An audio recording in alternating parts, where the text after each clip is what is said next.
Let's cut these men Levi jeans into shorts. These shorts I will be posting on my Poshmark, so I can't try them on for you. They are a size 34 if you'd like to take a look at them. I like to make all my cutoffs longer in the crotch area and shorter on the butt.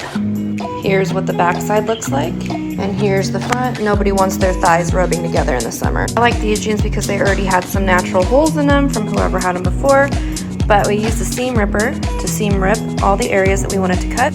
Pockets will be seam back pocket. We're gonna use our sanding pad just to add in a little more texture. Here's the distress look you get from sanding the jeans. At the bottom, we're gonna make little cuts along the whole line of the short.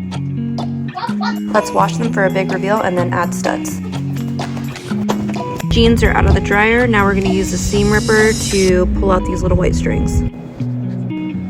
To tell you right now, people try to say that you need to use tweezers to pull out those white strings. Don't do it, it's gonna take too long. A couple of studs. Listing coming soon and special orders available.